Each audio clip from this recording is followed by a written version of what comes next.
All right. Hello, everybody. Welcome to Remixing Narrative. I am so excited about tonight's conversation. As you are coming in, let us know that you are here. As you know, every Tuesday I host the Remixing Narrative podcast, and this month has been so enlightening as far as the topic that we're talking about. Because of this Black History Month, and along with my amazing school, Butler College Prep, we have prepared 2 weeks in a row of discussions with our students. And so tonight, as you can see, I am with the fellas tonight. And tonight we're going to be talking about Black history in the 21st century. I know that we have been there's been so many amazing movies that have come out recently about Black history, which I think I'm going to bring up to see if you all have watched. But I think it's very important that we hear from the youth what it is that Black history means to them. Also, what do they think that's being omitted that needs to be taught more about? And then really just hearing their opinion about Black history overall. So if you're here in the chat, say hello so we know that you're here. This is an interactive time. So even though if you're viewing, you can chat with us through the comments. So if you are watching on YouTube, if you post your comment or question, we can be able to see it and I can pull up on the screen. If you're watching on Facebook, the same is true as well. So we're going to dive right in so we can have plenty of time to talk. We're going to start with introductions, and I'm going to actually have them introduce themselves. So, Blair, kick it off. Hello, my name is Blair Jackson. I am a sophomore, and as you already know, I attend Butler College Prep. So this is really an honor to be here. Awesome. And then next we'll move on to Missy. I'm Memory Holloway, sophomore, Butler College Prep, gotta represent my school. Go Lynx, But yeah, it's cool to be here, man. I'm just, ready to dive into the conversation. Let's dive on in. So, for those who may or may not know, I am Miss Gorham to them, but I am also Jarima. I'm a teacher at Butler College Prep. I've been there for the last 8 years teaching freshmen, and so I'm super excited to be able to have this conversation with these gentlemen. So, we got some people that say, "Hey, this is Sherelle. I'm excited to be listening in." Okay, let's dive on in, girl. How are you? So, the first question that I'm going to pose, and again, I love to hear what you all think. What does Black history mean to you? That's what we're going to open up with. Whoever wants to start first. Blair, you want to go? Okay. It's up to you, man. Okay. All right. So what Black history means to me is basically a reminder to myself of how much I can achieve my goals, no matter how optimistic I may seem or how things may not be going my way, and seeing how my ancestors have went through a lot of trials and tribulations, but still were able to overcome. It kind of reminds me to keep on going and keep myself motivated. Yeah. All right. What do you mean? Piggybacking off what he said, me personally, I'm very adamant. I rep my race, like I rep my school. I'm a proud young Black man. So, Black history to me, it just shows me how far we came, from all the oppression that happened to us specifically, but to everybody, but us specifically, we're the most oppressed. So the way that we come back, and the way that we bringing ourselves back up, it's really something. So, the progress we see the progress, I love it. Yeah. So both of you all talked about just how it's inspiring. It's allowed you to see what you can overcome. Who were, where, and who are the people who have taught you your Black history? Let me see where have you learned these lessons from? I got this one. Black history, was taught to me from a personal level from my parents. I can say that. Yeah, I have Black parents, so naturally I'm gonna, I gotta, of course, there's always that conversation about living while Black, driving while Black, just being Black in general. there were certain like restrictions and things that we have to do to stay safe and be black at the same time. Mm. So I feel like my parents would have been a big impact on me, as well as school. That had a big influence on learning Black history. Mm. I'm gonna come back to something you just said, Memory. Blair, who taught you Black history? So like memory, my mom taught me Black history as well as my grandmother, who taught me Black history, coming from the generation of Malcolm X and Martin Luther King and all of these great leaders, and taught me the things that they said, her point of views, and also just pop culture wise when it comes to Black films, because me personally, I am going to be a director, and one person I can definitely say encouraged me to get more into Black history was Spike Lee. Spike Lee Mm. um, Absolutely. produced my favorite movie, which is Malcolm X. Mm. And basically, that movie kind of made me not only go more into Malcolm X, but try to study more into the history of our people in terms of Black nationalists or Pan Africanists or Mm. political stands, et cetera, et cetera. So, so basically, my parents in the arts. I love it. So the reason I said I want to circle back is because both of you have Memory said one. He did say school at one point, but you both really harped on other ways that you learned, which isn't the traditional ways, right? I think many people may not necessarily say I learned Black history through the movies, but hearing you both kind of like agree and all of that, I think that that's important for us to know, like what are ways that our youth is learning our history. Because I could speak for myself. When I was in school, we did learn about maybe like your Martin, your Rosa Parks, your Malcolm X, but I truthfully did not really learn Black history till I went to college. It wasn't until I went to college that I actually learned about like all of the different people who were impactful, like Eyes on the Prize documentaries, and read these different books.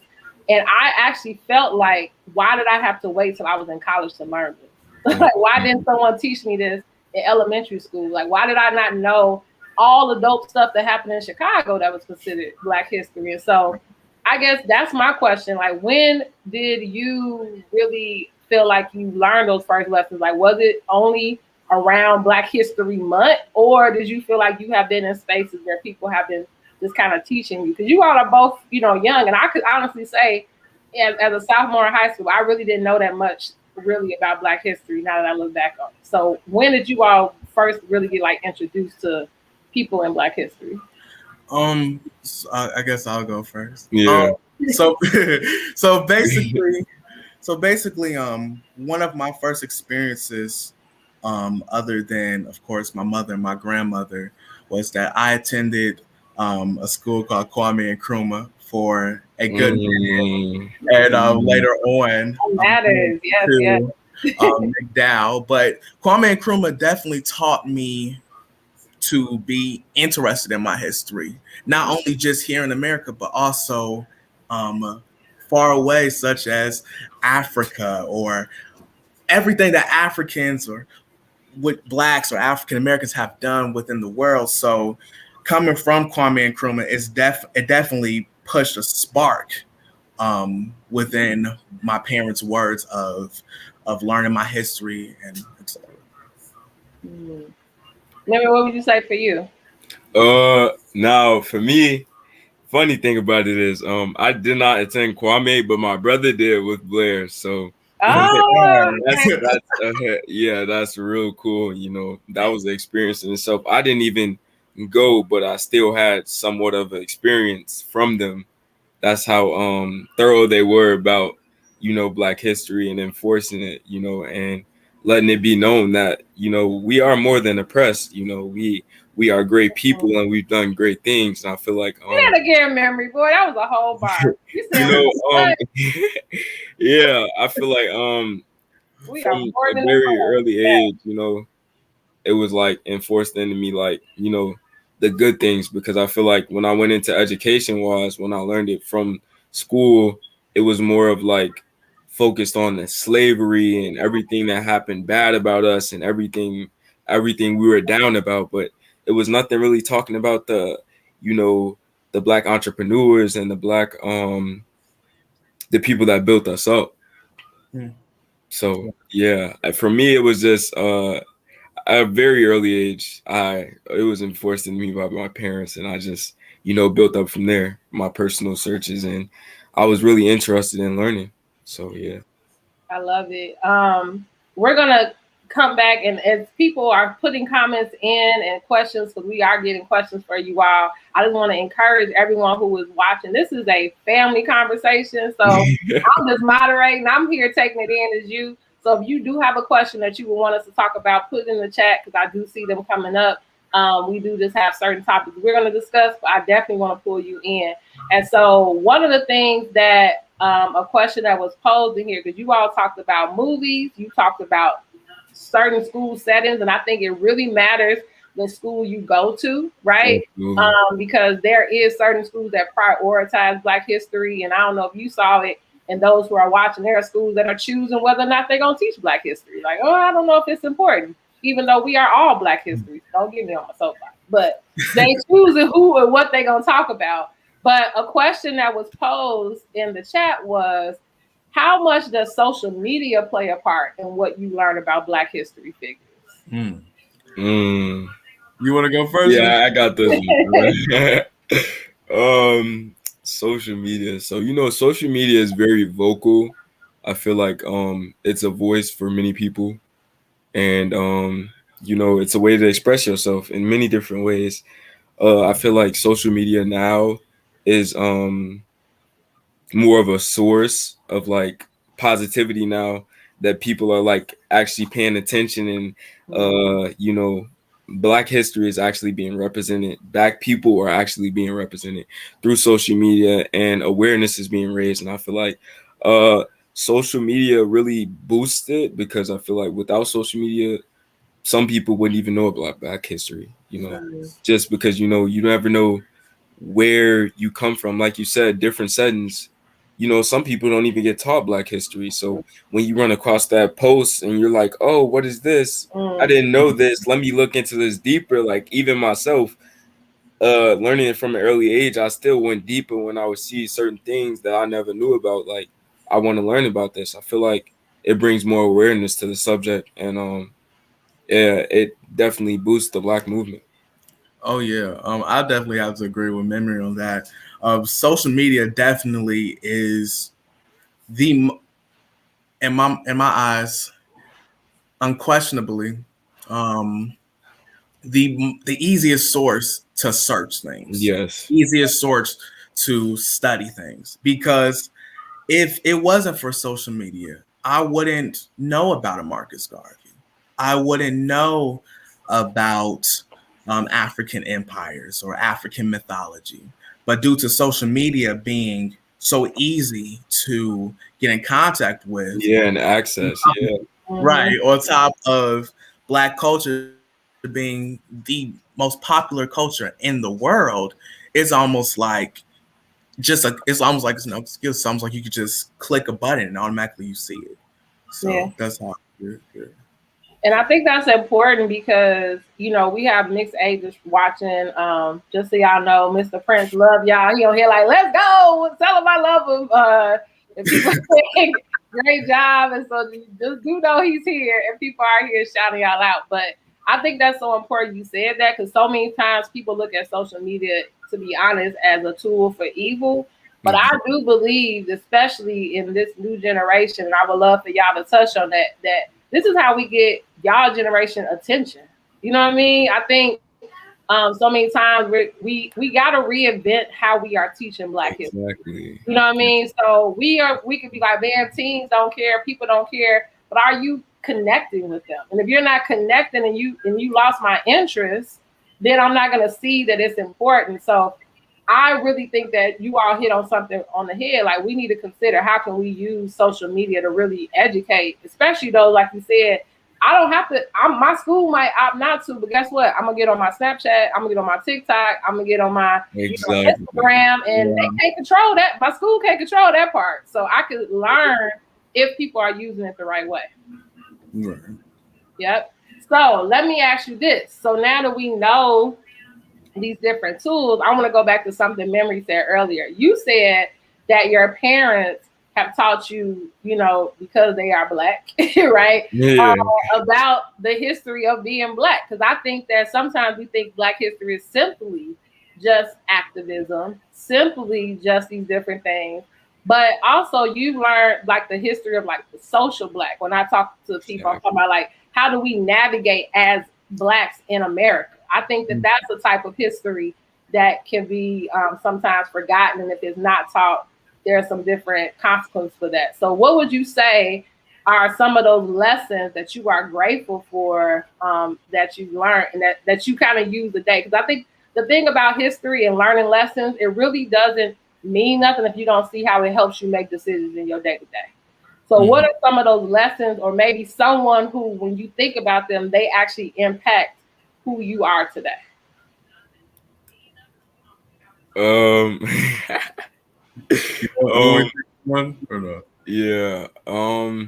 I feel like some lessons that I immediately think of off the bat is just like, you can't, like, there's certain stuff that you can't do just being black. Like, there's certain precautions you have to take every day. There's certain ways you have to a certain way you have to carry yourself while being black, because if that's not the case, that could easily be your life. And it's the unfortunate truth, but it's the world that we live in until it's changed. So it's like from like a young age I was taught, like, always be respectful, like always carry yourself, you know and respect people the way you want to be respected, and treat people the way you want to be treated, because you know you don't have a choice otherwise. You really don't.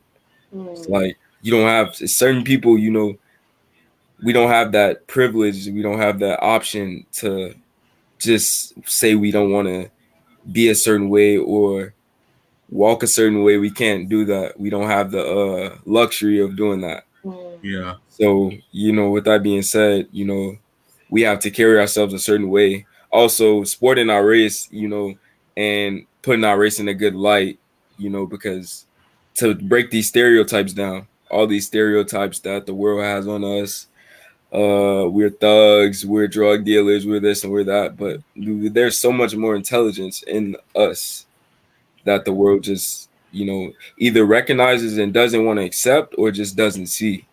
yeah, yeah.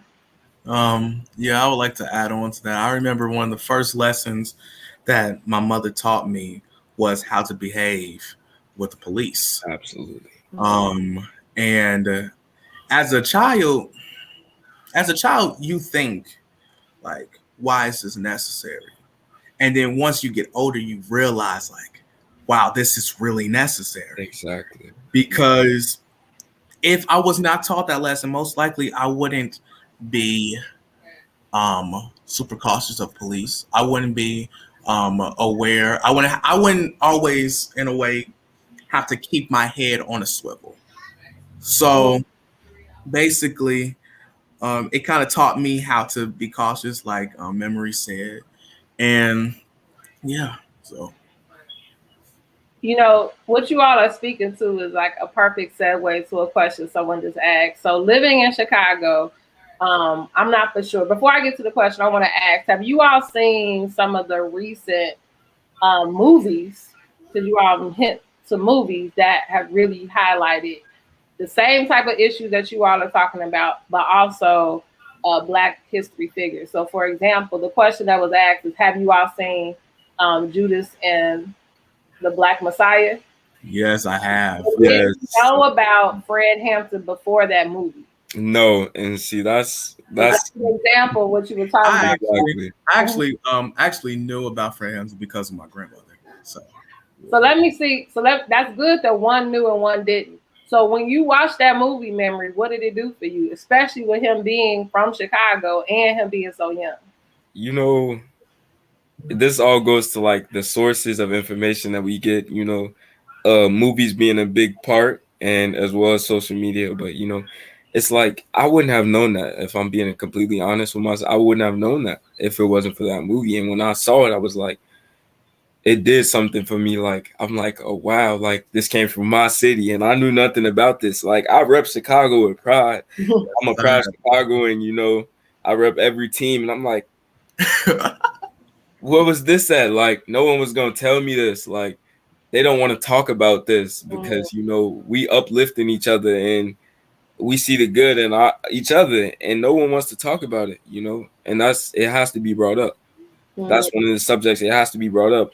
And the way the world is coming and coming, and they putting out more movies like this. They're putting us in the social media. It's bringing more awareness. Yeah. So what about you, Blair? Knowing of, you said you knew about it from like your grandmother, but Yes. watching this movie and seeing it depicted, what did that do for you? Well, knowing the Panthers, honestly, I think that how can I say this? It captured both sides of the Panthers that I thought was good and I thought was bad, personally. Tell me, what's Um, good and bad about the Panthers? okay, so how can I say this? So the good thing about the Panthers, of course, is that they were made to help the community out. They were made to protect the community, and all of them, none of them never like had an illegal gun or thing. Everything was concealed carry. So they were doing a lot of things that were legal. I do feel that them showing the shooting police thing or all that stuff could give a person who is not aware of black black history as much to um, come with an excuse of, oh, they should have been stopped. You see all the negativity that they did and everything because we live in a world that the negative outweighs the positive. And although Absolutely. there were right, and although there were a lot of positives within that movie, I feel that the negative aspect almost overshines it. You know, Yeah. that's just that's just kind of like how I feel about it. Yeah. Piggybacking off what Blair said. I mean, that's with everything, really. It's like, there's always, two sides to every story. And, sometimes there's bad that has to happen in order to get good. It's like, I don't, if you compare Malcolm X to Martin Luther King was a peaceful protester and he was all about peace. And Malcolm X, on the other hand, was all about by any means necessary. And it was like, it was kind of, a divide. It caused a divide, but we were all on the same page. And essentially, like, awareness needs to be brought. And I feel like it's more focused on the negative when in all actuality, us as black people, we have to cause some noise in order for us to be recognized because otherwise it's going to continue to happen. History keeps repeating itself and it's like nothing is being done to stop it. I Yeah. Yeah, mean, can I? yeah, I mean, like even with the riots and all the other things, everyone was focusing on the negative when all actuality, man, it was as simple as we're fed up. It's like us as black people, we're fed up. We're done being silent. We're done being peaceful. We're done, abiding by the law. When we abide by the law and we still get killed, we still die, we still get prison for no reason. Mm. So, regardless, I feel like America always focuses on the negative. Let me throw this out here.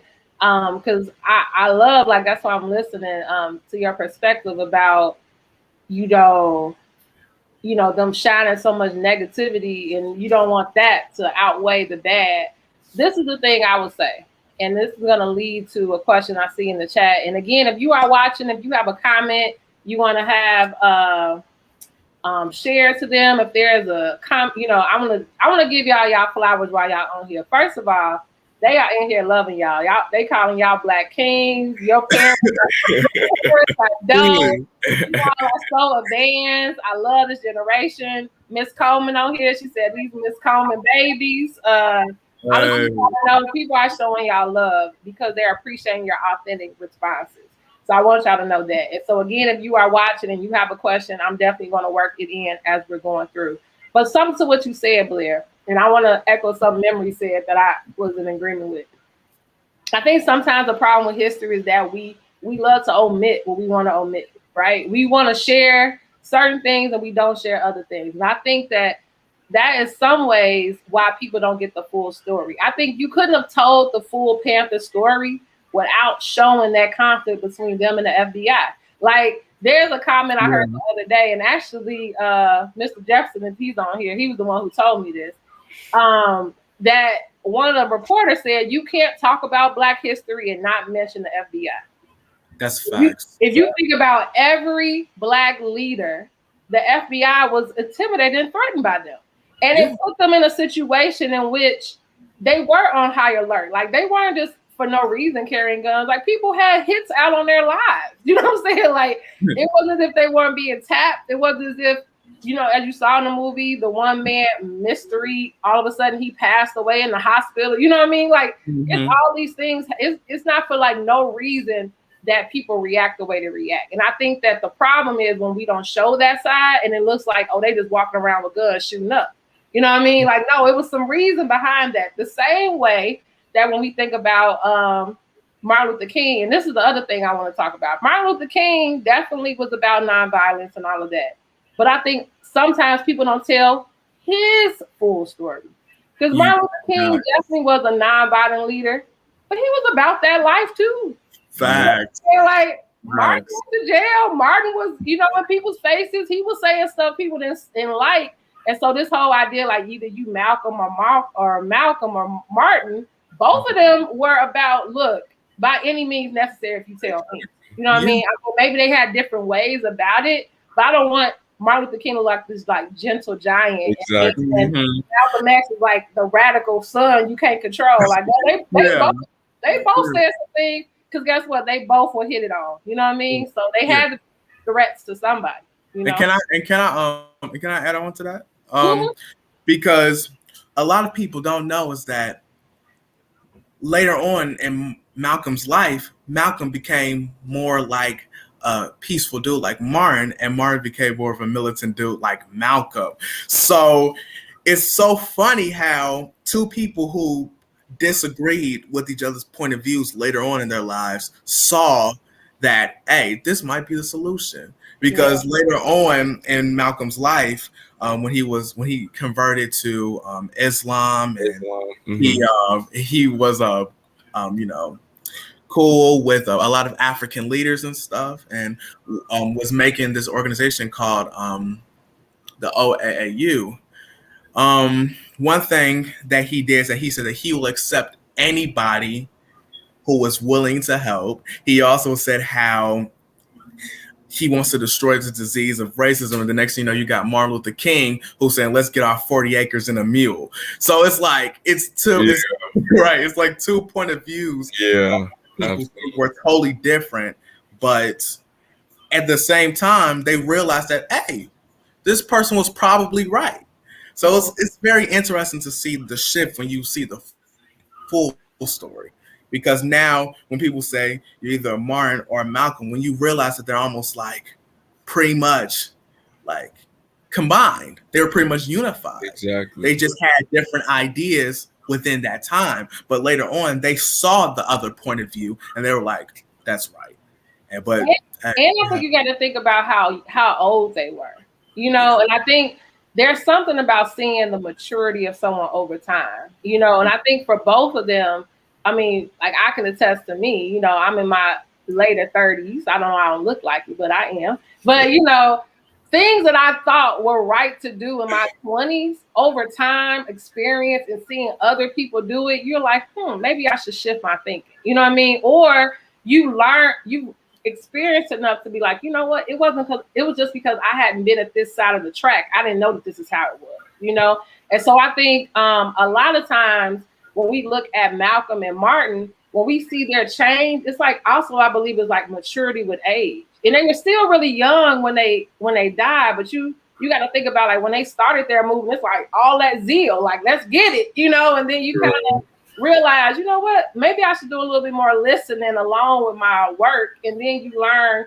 kind of similar to Fred Hampton, oppressed is oppressed.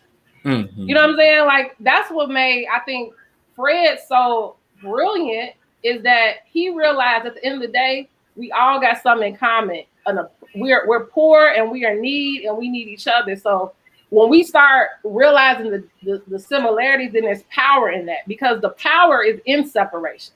Malcolm and Martin were powerful in as separate, but could you imagine them together? You Exactly. know what I No, mean? no, Like no, they start realizing, wait, hold on.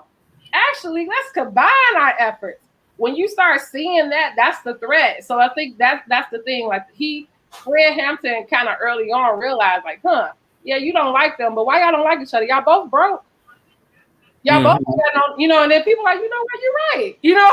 So who really should we be fighting against? And so again, I think they all kind of learned that at different times. Yeah. Thank you, Miss Coleman. She said I look 18. I love you. That's my baby girl. I love you.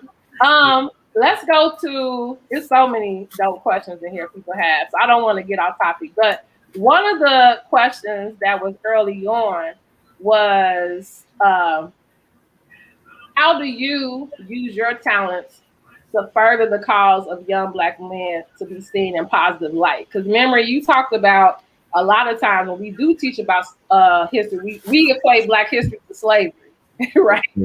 So the question was, how do you all maybe project a different light when it comes to young Black men? How do you use your talents to kind of educate as young Black men? Okay, so you want to get You got this one. You can go. right. Okay.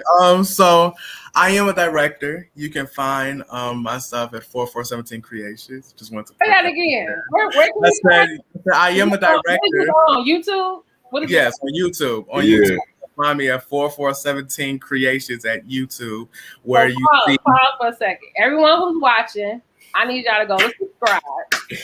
Okay? Because we got people that's in and out. So I need y'all to go to subscribe. So I need you to say it one more time slower. Because we pouring into you all. I'm letting you know we can't be on here saying they brilliant and great. And then he's trying to really go after this director gig and we not here supporting him. So say it one more time slower. And everybody that's watching, y'all need to go subscribe. Go ahead. Okay. So you can find my YouTube at 4417 Creations. Okay. Where you find my movie that I call The Conversation You're Afraid to Have. It is a short film that I made in July and released on December of 2020. So basically, how I use my art form, which is directing and film, to kind of give a positive light to Black men or just Black people as individuals. That my first film showed the perspective and the things that us Black people saw going on within that year, since it was a lot of political warfare and a lot of hatred towards each other due to our political beliefs or some religious beliefs or some just beliefs in general. That was a really it was a really conflicting time. So me, I just always try to show um, the point of view, and later projects I'm gonna try to show both sides. So yeah. Awesome. Memory. Uh, well, I mean, I don't have nothing. Me personally, I can't say that I have something. I mean, I watched this short film. It was really, really enlightening to me. And personally, he a real cool individual. But that's my brother, man. I feel like going back to what you were saying about how like Martin and Malcolm was conflicted, in a way. I feel like in order to shed a positive light on us as Black men, we have to come together as Black men, you know. Yes, sir. I feel like it's too much of a divide, and it's usually over something silly, I feel like he always, like I just talking to him, like he know what I'm talking about. That's why he Yes, laughs. sir. I feel Yes, like sir. our divide between our generation is just so silly. It's like over small things when it's like it's really a bigger picture to it, you know, and like us fighting against each other is not helping us. I mean, I think we like as a people we need to come together as Black men and even as Black women as a people. Like we're fighting each other, and we really have to come together. And on top of that, all we can really do is like show excellence, show, black people like we black and we proud and we can do what we got to do. And Like we we are, amazing. We the standard. Like exactly, like we run America. We we run America. We are behind the scenes. We are doing all this. So I feel like if we come together and everybody, show positivity, show what we really can do and who we really can be, the light will be shed in a more positive way and give us more publicity that we need to, take this movement to the next step. I love it. What you just said goes perfect to a question that was posed. So, in that, what do you believe are some of the unspoken emotions of the violence among your peers? So, when you think about the violence that's happening, what do you think that your generation is actually trying to say to us? Uh, You want Unspoken to? emotions. It's really crazy, it really is unspoken, but every our whole generation, we all feel some type of way about the violence we see amongst each other. We just, one of the problems is no one says anything. That's a really big issue that we have. I feel like our generation is we are very literate, but we're just, like we're in our own corner with it. Like we will talk amongst each other, but we Yeah, won't talk amongst everyone. yeah, And that's kind of a problem in itself. With not everybody knowing how we feel, only like a certain number of people. But it's really, the violence has to stop, man. It's just, we really need to come together because it's like we see our young peers, the people of our generation, the people younger than us, they see the violence and they see the injustice and they see the Oh no, where did he go, you Blair? know Oh, and memory. Okay, you're back. We can hear you. yeah, Come I'm on. back. And I feel like if we just come together, See, I told them they be tapping. The FBI, they tapping, they y'all. do. They coming for us. They feel it. They feel the I ain't scared. movement. I ain't scared. yeah. Come on, Memory. But yeah, Yeah, so you said something that was really pivotal as well, and I believe that to be true. I think any of us who are on here who teach high school is that it's really about relationship, and like you just said, that your peers, it's about like who do they really feel like they could trust, you know Yeah. what I'm saying? And I think also I would love to hear what you think, Blair. What do you think? Because I mean, of course, I'm older. I can have my assumptions of what I think, but what do you think are the unspoken things that your peers are? They may do it in violence, they may do it in other things, drugs or whatever. But what do you think it is they're really trying to say through those actions? Um, dude. well, personally, I feel that my generation is saying or verbalizing their issues like how previous generations did before, and that was through our music. A lot of times, Mm. we are living at a time where mental health is more talked about. And although we, as a community, are still going through um, trying to improve, we still have an improvement of speaking on mental health issues. Because when you listen to our music, listen to the Juices, listen to the XXX Tentaciones, listen to the Little Yeah. Uzi Verts, listen to all of these rappers. Shoot, even even one of my favorite rappers who's technically a millennial, but is almost like a soundtrack to my generation too. Drake. Talk to all these people, and basically, when you hear their music, they're telling you that, hey, we need some therapy. Basically, we are going through mental Mm. health. Yeah. Mm. So, Yeah. basically, Mm. we're just doing like previous generations did before us, which is speaking through our music, and like previous generations, the And generations before us, their parents didn't necessarily feel that their music was the best, like how our parents don't feel like our yeah, music is the like best. So a lot of times you will not tend to um, yeah, listen to it. But if you listen to the music, it will explain everything. Yeah. Man, Piggybacking off what he said, yeah. man. Someone in the comments said, "Whoa, that's heavy. That is Yeah, cause heavy." like I mean, just piggybacking on what he said, it's as simple as that.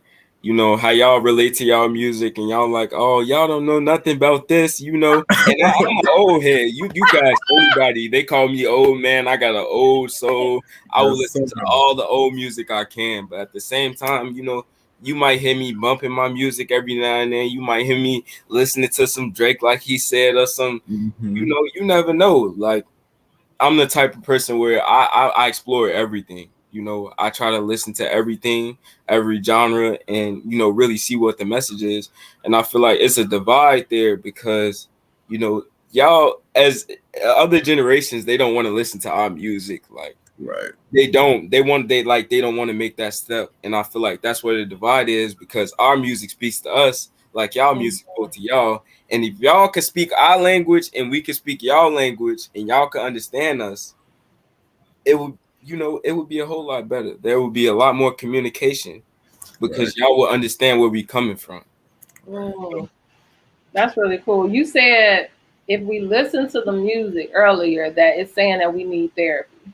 right? Absolutely. Um, someone posed a question: how do you feel asking for help in general, and for asking for help in general, and for mental health? So, do you think because that's the way they speak, do you think that your generation or for yourself, how rarely do you ask for help, or is it more so in those like little subtle ways that they should pick on that you need help? Me, okay, so seeing how the community is, like I grew up in a household that viewed um therapy as a good thing versus um well, compared to a lot of my peers or interactions I've had who have kind of been defensive of saying like I don't need therapy, I'm good, I'm fine, I'm cool, right?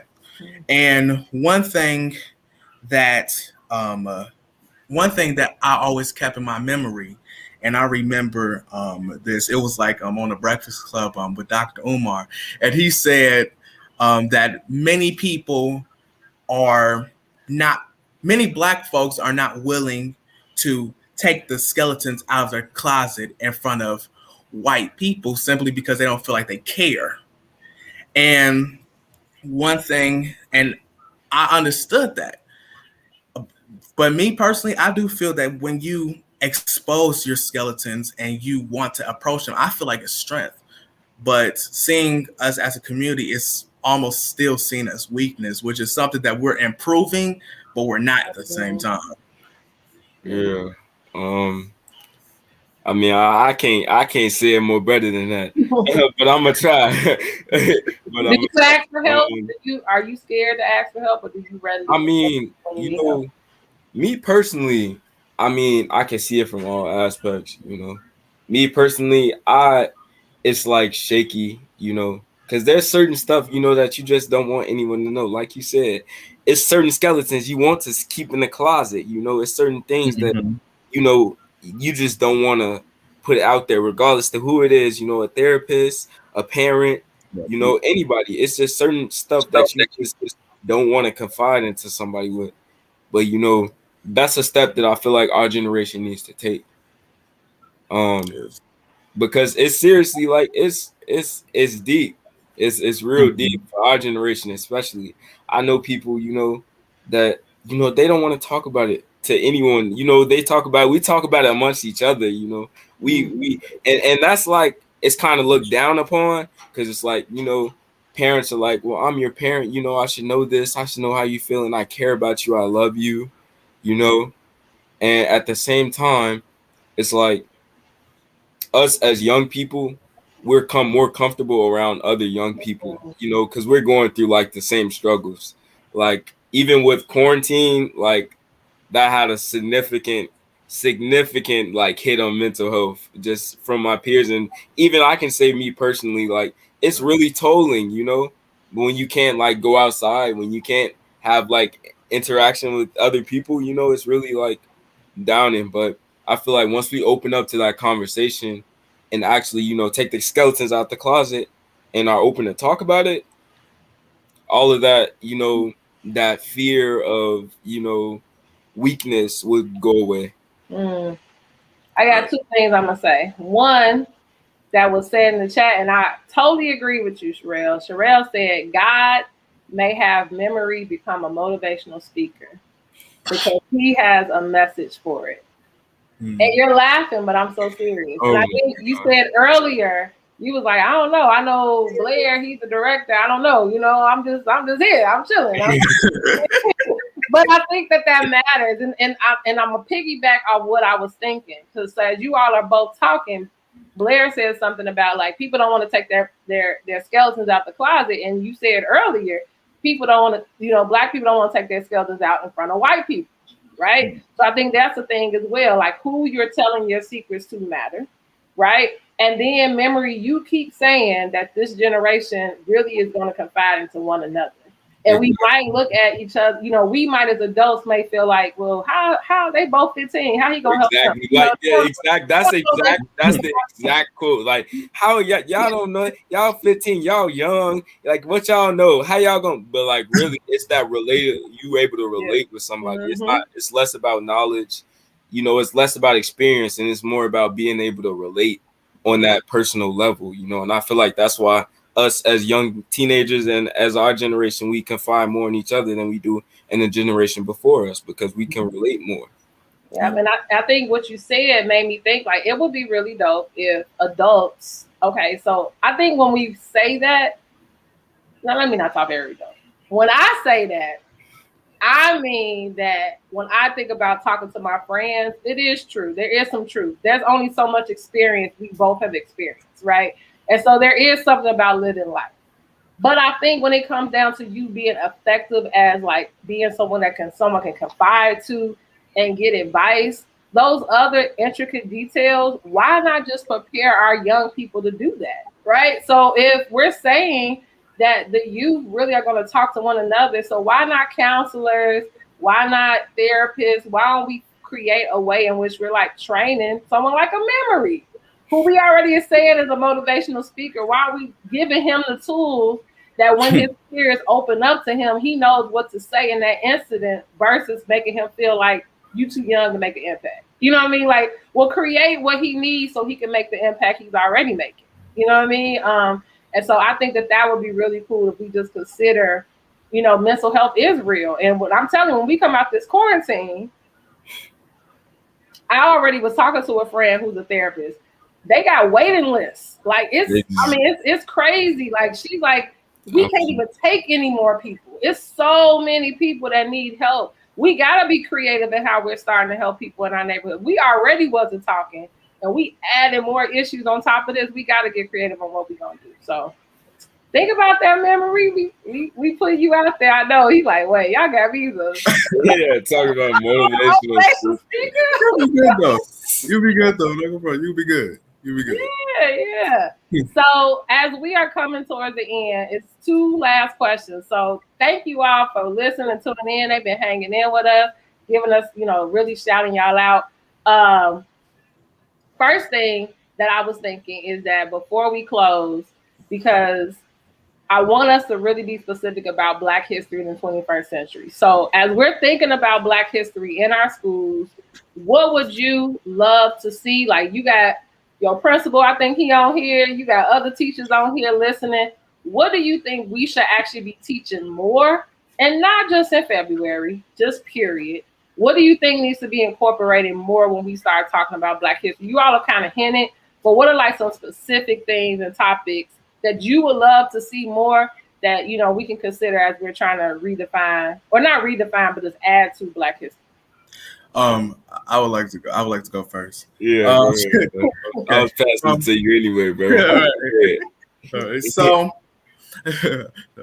so I feel what needs to be taught more, especially in the in schools, in Black history, et cetera, is the value of a Black man in the home. Because one thing. Dab me up, bro. Dab me up real quick. Pause. Dab me up real quick. Right.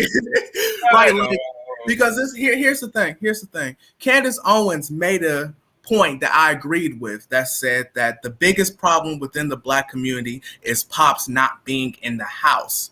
And statistic wise, it shows that the two parents not at home equals lower income. Lower income equals poor areas. Poor areas equals poor education, and poor education equals less likely to succeed. So when so and I feel that if black kids or if black kids and black men know their value because and their value in the family in particular, because one thing that I feel is that as black boys and black men, a lot of times we are not praised within our community or mainstream. We are not validated within our mainstream. Like it's very easy to hear. It's very easy and normal to hear, yeah, queen, yeah, you go, you don't need him, you don't need him versus right versus Hey man, get you a suit. I'm gonna buy you a suit. We gonna get you a Bible. I'm the congregation. You preaching Sunday night. Hey, right. get an amen. Come on now. On a Tuesday, okay. But like it's weird. But it's weird for a black dude to say, yo, what's up, King? Hey, King. What's up, my fellow King? It's weird to see that. We see that as hoteps. We don't see a black woman calling another person queen as a hotep or anything, just not a normal person. We just see it as a normal saying. So if black, like, and I also want to use one example to also validate this too, is because my mom taught me chivalry since a little boy. And I remember she always used to say that when she would always teach me, and she would put that in my head constantly. So now it's a natural reaction. So if black men know how valuable they are and they're taught that, then the outcome will be more black people in the family, and more black people in the family will equal more success within the black community. So that's what I gotta say. Blair, hold on. Hey, man. We not just gonna act like look, we're not gonna act like the whole truth, and nothing but the truth. You was on the stand in the courtroom, man. No objection. No objection. This is Pastor Jackson. Come on, Reverend. It's a few things I gotta say on this, and I gotta hear what Memory say. First, what you just said is so powerful because we talk about this a lot at Butler. And the thing is that as a freshman teacher, I have seen so many of young black men who don't make it to their senior year, right? And that's the first thing. And I can say, honestly, we're in a school that affirms and all of those good things, but you just hit on something that's so powerful that I've always asked myself, because I also have a young black man as a son. So I'm always, thinking about how can I pour into him and make sure that he knows that he's amazing. You said, do they see themselves in those schools? You know what I mean? And that's powerful because when we do see young black boys, and what I'm always combating is that those, we already know that they're the ones that's quickly giving IEPs, like there's some behavioral problem wrong with them, or they not listening. They don't, they're aggressive. It's all these different negative connotations towards them. And if why would I want to stay in a space that I don't feel celebrated? Right. Like, why would I want to keep coming somewhere that makes me feel, and this is not just, to any particular institution, school, period, but in general, you're so true that the whole idea, even right now, people in the chat are calling y'all kings and all of that. But what I can say is that isn't a norm. Not at all. It's not. But yet, we will make boys feel like you better call her a queen. Like you better respect her. Exactly. But it's so important that we do understand how we are treating equally how to respect each other. You have as much royalty in you that I have in me. Exactly. Yeah. But do they see that? Or is it just in certain incidents? Or you know what I mean? And that was powerful. If people even said it like that was a powerful gem. You right. You right. I'm serious. I'll be thinking about that tonight. I'm gonna have to think about that. Man. That's true. What's Bro, your bro, you what got me speechless. memory? Like, bro, I'm sitting here like, okay, what I'm finna say, and I'm thinking, and I had some on the tip of my tongue, and then you just started going in like, you was the preacher, and you was about to lay hands on somebody. So I had to just, accept my blessing right there. You know what I'm saying? But man, What should they be teaching more in school, memory? um, I feel like, uh, you know, a father being present is very, very important. I feel like that's the thing that is blamed the most for everything. I feel like that's blamed. Everything is blamed on them. Like, oh, he didn't have a father at home. His father wasn't present. Blah blah blah. But at the same time, I can say, me personally, I've been raised by women. I've been living in a house by women. I've been raised by women, women, women, women, women, women. And I feel like the power in women needs to be also represented as well. Mm, Strong, young, black, single women, because even my mom, my grandma, it's just so many powerful women that I could just name off the top of my head. But women raise great men, and I feel like there's like a switch. There's a divide there where like they try to blame it on the men while women is no, women raise great men. Like I feel like with a woman, it also like affects how a man treats a woman. Because me personally, growing up in a house full of women, you not finna disrespect no woman. We that's not happening, Right. like at all.